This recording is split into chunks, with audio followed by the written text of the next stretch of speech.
Arkadaşlar merhaba. Bugün Yeni Çiftlik'teyiz.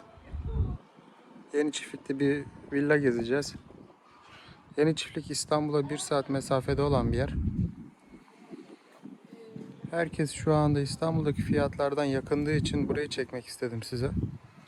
Burayı da bir müşterim daha yeni aldı. O yüzden biraz dağınık olabilir, kusura bakmayın. Burası müstakil bir villa. Kendine ait bahçesi olan. Size bahçeyi gezdireyim öncelikle. Gayet yeterli düzeyde bir bahçesi var. Bir ailenin çok rahat vakit geçirebileceği, hiç kimseyle bağı olmayan müstakil bir bahçe.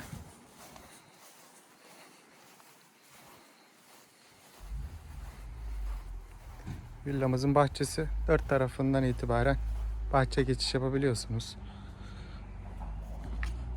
Burada taş bir alanı mevcut. Buraya bir kış bahçesi isterseniz yaptırabilirsiniz. Bazı kişiler bu bölgeye de havuz yaptırıyor. Keyfe keder isteyen de havuz yaptırabiliyor. Burada bir barbekü alanı mevcut. Villanın giriş yolu burası. Bu demir kapıdan itibaren bu bölge komple size ait bir şekilde. Villamızın içine doğru giriş yapıyorum şimdi. Dediğim gibi biraz dağınık, kusura bakmayın. Yeni bir taşınma durumu var çünkü. Villamızın ilk katında karşımıza geniş bir salon çıkıyor. Yaklaşık 30-35 metrekare büyüklüğünde bir salonumuz var. Burada bir Amerikan mutfağımız mevcut. Sağ tarafta ise bir tuvalet var. Alt katta tuvalet olması gerçekten önemli bir şey. Şöyle göstereyim size. Küçük de olsa bir lavabosu mevcut.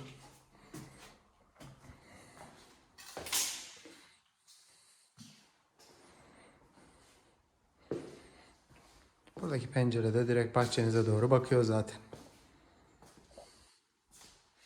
Tavan aydınlatmaları vesaire olsun. İnşaat kalitesi gayet iyi durumda.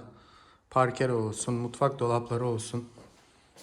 Şöyle göstereyim size. Mutfak tezgahı çoğu projelerde hala sunta yapılmakta. Burada direkt mermer kullanılmış. Malzeme kalitesi gayet iyi. Gördüğünüz gibi.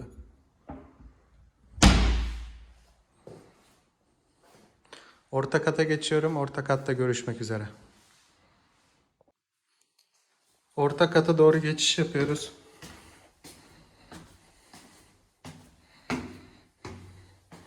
Orta katta da 2 adet odamız ve 1 adet banyomuz mevcut. Burası yatak odası olarak kullanılacak. Öyle söyleyeyim size. Gayet geniş bir oda. Yatak odası için gayet uygun. Önümüzde bir balkonumuz var. Balkonun genişliği de gayet iyi. Sakin, ferah, havası temiz. İstanbul'un kargaşasından, gürültüsünden uzak. Aynı zamanda da İstanbul'a o kadar yakın bir yerdeyiz.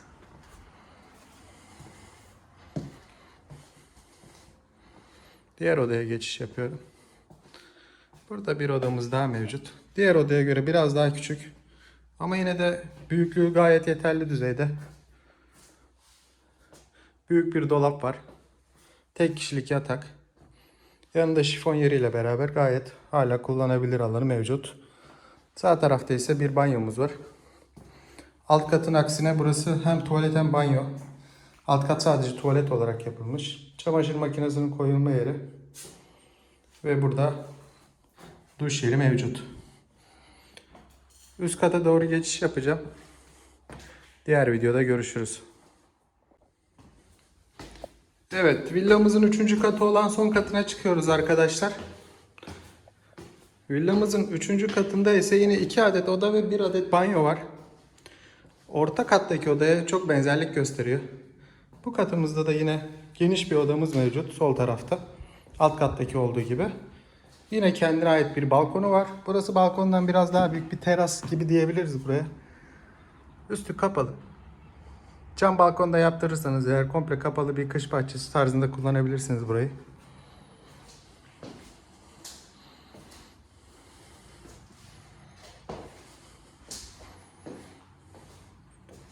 Sağ taraftaki soldaki odaya göre biraz daha küçük olan odası. Ve sağ tarafta genel banyosu yine tuvaletle beraber mevcut. Her katta bir adet tuvalet var. Dikkat ederseniz 3. katta olmamıza rağmen tavan yüksekliğinde herhangi bir sıkıntı yok. Gayet yüksek. Şöyle göstereyim size. Gösterebilecek miyim bilmiyorum ama. Yani tavana elle asla yetişemezsiniz. Eğer 2 metreden daha uzun değilseniz. Bu oda da aynı şekilde. Gayet ferah bir tavan yüksekliğine sahip çatı katı olmasına rağmen.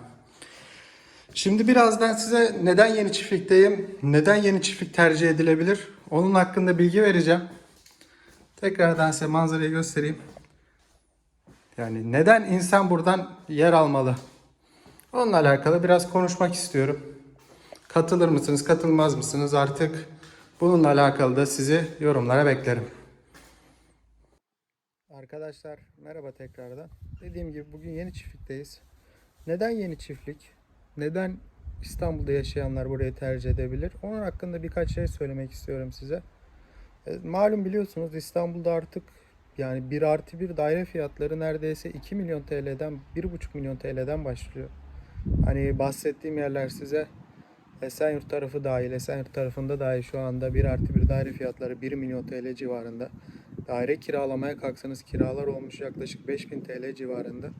Hele ki sitede falan oturmak isterseniz çok daha üst rakamlara çıkıyor. Aidatlarla beraber yani normal bir sitede aidatlar artık 600-700 lira civarında diyebilirim size.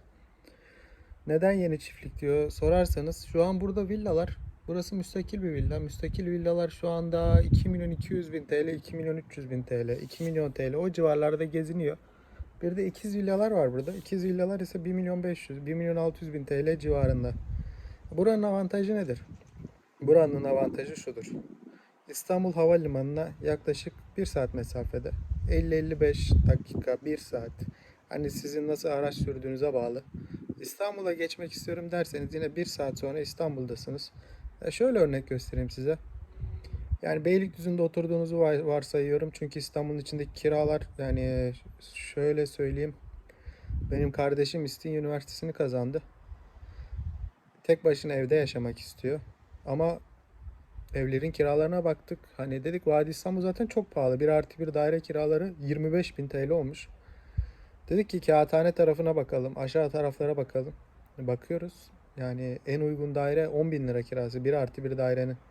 Ve çoğunda da öğrencilere vermiyoruz vesaire yazmışlar. Yani imkansız bir hal aldı. Çocuk o yüzden Bahçeşehir'den Vadi İstanbul'un olduğu yer Mastak Ayazağı tarafına her gün gidip gelmek zorunda kalacak. Çünkü yani imkanımız yok. Aylık 10-15 bin TL kira vermek. Kaç kişinin imkanı olacak ki aylık 10-15 bin TL sadece kira versin. Diğer masraflarını saymıyorum bile. Yani yaklaşık o tarafta oturmanın maliyeti sadece evinin masrafı 20 bin TL civarında. Bu insan ne kazansın ki orada otursun. O yüzden buradayım şu anda. Dediğim gibi burada villa fiyatları 2 milyon TL civarında şu anda. Daha yeni gelişen bir yer burası. Her firma buraya yeni villalar yapıyor. O yüzden kiralık yer sorsanız kiralık yer yok. Hepsi satılık. Herkes satın alıyor şu anda. Kiralama aşamasını tahminimce 3-4 sene sonra anca geçer burası. Daha oturmakta olan bir yer. İstanbul'a 1 saat uzaklıkta. Namık Kemal Üniversitesi var burada. Çok büyük bir üniversite. Oraya 15 dakika mesafede. Denize yürüyerek 300 metre. Hemen buradan sağ taraftan dümdüz aşağı yürüdüğüm zaman alt geçit var. Alt geçitten karşıya geçiyorum. Direkt sahildeyim. 300-400 metre yürüyerek denize gidiyorum. Market var mı bilmem ne var mı diye soracaksınız orada. Direkt zaten yeni çiftliğin girişinde Migros var. Daha sonra yukarı doğru çıktığınızda A101 olsun, Şok olsun, Migros olsun. Yani ikinci Migros var çünkü. BİM olsun. Yani bütün marketlere direkt hani araçsız şekilde yürüyerek hepsine ulaşabilirsiniz. Ne yapacağız orada sıkılmaz mıyız diyorsunuz. Buraya da kafeler açılmış, restoranlar açılmış. Sahil tarafında oturacak yerler var. Dondurmacısı var, restoranı var, kafesi var, yemek yiyeceğiniz yer var. Yani hepsi mevcut. Şu anda herhangi bir sıkıntı görmüyorum ben. Çünkü uzun zamandır gelip gittiğim bir yer burası. Özellikle incelediğim bir bölge. Çünkü Tekirdağ'a doğru yola çıktığınızda karşınıza çıkan yerler var. Nasıl diyeyim size? Sultanköy var buradan önce. Sultanköy'den önce de zaten İstanbul sınırları içinde kalan bölgelerde oluyorsunuz. Orası da Gümüşyaka oluyor. Gümüşyaka'dan zaten geçtikten sonra 20 dakika içinde buraya gelmiş oluyorsunuz. Şimdi Gümüşyaka ile buranın farkına bakıyorum. Gelişim olarak bir fark görmüyorum. Gümüşyaka'daki 2+1 dairelerin fiyatlarına bakıyorum. 20 senelik 1,5 milyon TL para istiyorlar. Buradan 1,5 milyon TL'ye ikiz villa alıyorsunuz. Müstakil bir hayat, müstakil bir bahçe. Sessiz, sakin bir ortam.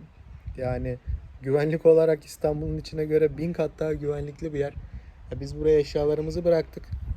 3-4 hafta önce hiç arkasından düşünmedik bile. Bugün geldim, videoyu çekmek istedim. Çok şükür eşyalarımız vesairelerimiz her şey yönünde. Herhangi bir güvenlik vesaire kamerada yok. İsteyen taktırabilir tabii ki. Biz de uzun süreç olduğu için buraya bir güvenlik sistemi taktırmak istiyoruz. Onun da zaten aylık maliyeti 400 TL civarında. Kurulum için de herhangi bir ücret almıyorlar. Telefonunuzdan vesaire evinizi her zaman kontrol edebiliyorsunuz. Sadece aylık 400 lira vererek, dediğim gibi kurulum için de herhangi bir ücret almıyorlar. Şimdi düşünüyorum ben. Tekrar konumuza dönelim. Şimdi İstanbul'dan Beylikdüzü tarafından, Esenyurt tarafından 1 milyona 1,5 milyon TL'ye 1+1 daire almak mı? Yoksa aynı fiyatlara 1,5 milyon TL, 2 milyon TL civarına Beylikdüzü'nde arasında 40-45 dakika, 50 dakika hadi bilemediğiniz mesafe olan buradan bir villa almak mı? Şimdi yola bakıyorum ben. Havalimanında çalışan arkadaşlar var. Beylikdüzü'nde oturduğunu düşünüyorum. Beylikdüzü'nden havalimanı 1 saat sürüyor. Burada oturduğunu düşünüyorum. Yine 1 saat sürüyor. Hadi havalimanında çalışmıyor diyelim. İstanbul'un içinde çalışıyor. Maslak'ta, Şişli'de, Kağıthane'de, ne bileyim Anadolu yakasında olabilir. Şimdi normal bir arkadaş Beylikdüzü'nden yola çıktığı zaman Maslak'a, Şişli'ye işe ne kadar sürede gidiyor? Ben size söyleyeyim, 1 saatten aşağı gitmesi imkansız gibi bir şey. Eğer pazar günü çalışmıyorsa, pazar sabah çıkarsa 20 dakikada gider. Normal günlerde işe gidecek diyelim. Ne kadar sürer? En az 1 saat. Buradan da yola çıktığınızda aracınız olduğunu varsayıyorum. 1 saatte, 1 saat 15 dakikada istediğiniz yere gidebiliyorsunuz. Biz niye buradayız şu anda? İstanbul'un içindeki hengameden küçücük 1+1 dairelerde oturacağıma gelirim bahçemde otururum. Müstakil villada otururum.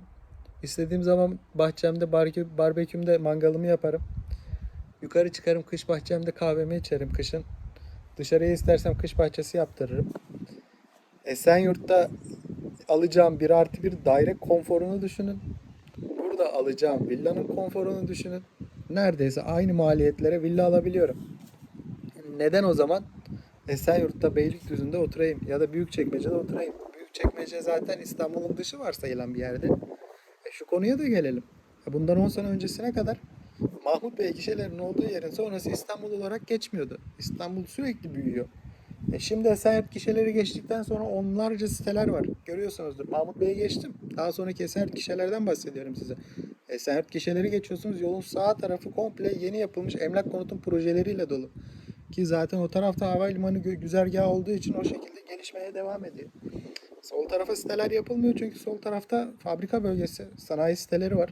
Sağ taraf Adımköy'ün sağ tarafı TEM yolundan devam ettiğinizde komple emlak konutun yaptığı lüks sitelerden mevcut. Devam ediyorsunuz. Silivri tarafına geliyorsunuz. Silivri'de yeni projeler yapılıyor. Bir daire almaya kalkın Silivri'den şu anda 2+1.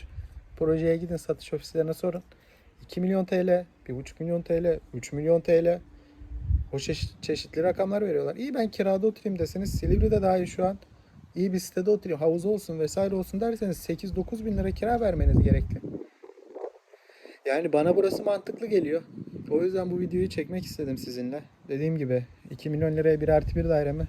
2 milyon TL'ye biraz da yol yapayım. Yarım saat 40 dakika uzaklıkta olsun da ben villada oturayım diyorsanız villayı tercih etmelisiniz diye düşünüyorum. Çünkü benim tercihim o yanda bahçemde, villamda rahat rahat müstakil bir hayat geçirmeyi tercih ediyorum ki o 3.000-4.000 konutluk sitelerin kargaşasından, oturanların kim olduğunu bilmeden, üst katınızda ne oturuyor, alt katınızda kim var, yanınızda kim, sağınız kim, solunuz kim, asansöre kimle biniyorsunuz, hiçbir şeyden haberiniz yok. Güvenlikli olduğu söylenilen ama içinde oturanların ne kadar güvenli yaşadığı bilinmeyen sitelerde oturmak yerine burada müstakil bir yaşamı tercih ediyorum. O yüzden burayı da size çekmek istedim. Görüşlerinizi de aşağıdaki yorumlara bekliyorum. Kanalıma abone olmayı unutmayın. Teşekkür ederim. İyi günler herkese.